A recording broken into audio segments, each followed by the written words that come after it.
The morning broke clear over Skinwalker Ranch, the red mesa rising like an ancient sentinel. Travis Taylor stood before the team, the tension in his voice mixing with excitement and dread. For months, they had tracked an invisible structure, a bubble-shaped anomaly capable of deflecting rockets, disabling drones, and swallowing GPS signals. Today, they would try to pierce it. The helicite rose slowly, its silver surface glinting in the desert light.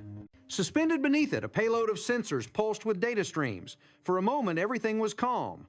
Then chaos. The GPS signal plunged deep beneath the ground. The spectrum analyzer screamed with interference. Jim's drone refused to fly. When Travis fired the first rocket, it shot north toward the mesa instead of the triangle.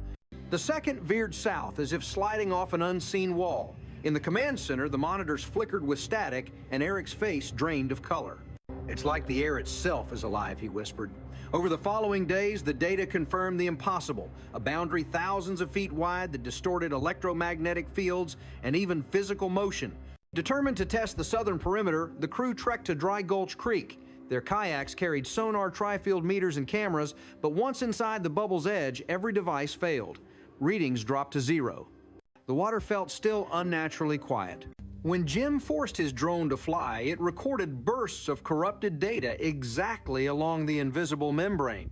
The team's faces glistened with sweat, not from the sun, but from unease. Back at the ranch, biologist Ben Woodruff analyzed the samples they'd collected animal scat containing coyote bones. No known predator consumed coyotes. Whatever left those remains had strength and digestion beyond anything native to Utah. Something large is hunting inside that field, Ben concluded. The men exchanged glances. They had spoken of dire wolves before, half in jest. Now the evidence forced belief.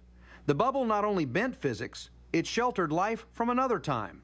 Days later, Travis ordered the perimeter marked with posts to map the bubble's true size.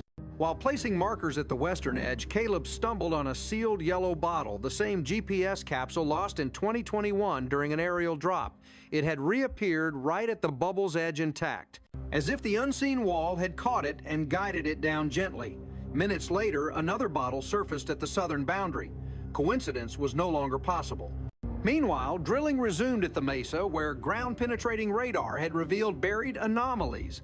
At 85 feet deep, the borehole stopped returning water, suggesting a hidden void. Then the drill struck a layer harder than granite. Chris Roberts, sifting through the debris, uncovered metallic fragments, unlike anything, natural layered composites resembling spacecraft shielding. As Travis turned the fragment in his hand, sunlight glinted off its smooth edge, reflecting the disbelief in his eyes. Night descended as the team gathered at the western boundary, with expert Pete Kelsey to repeat the rocket experiment.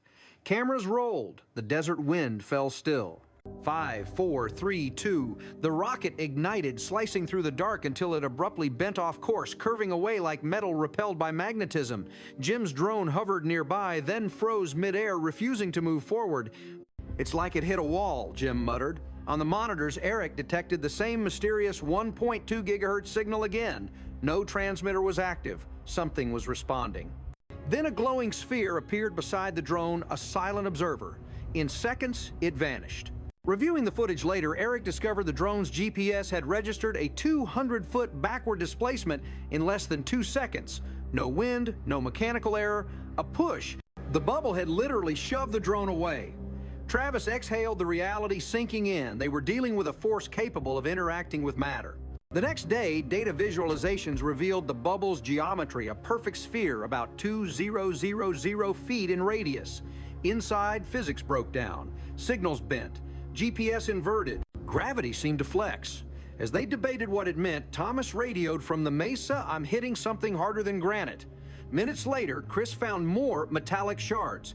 The team realized they were standing on a convergence of two mysteries, the buried object beneath the mesa and the invisible dome above it.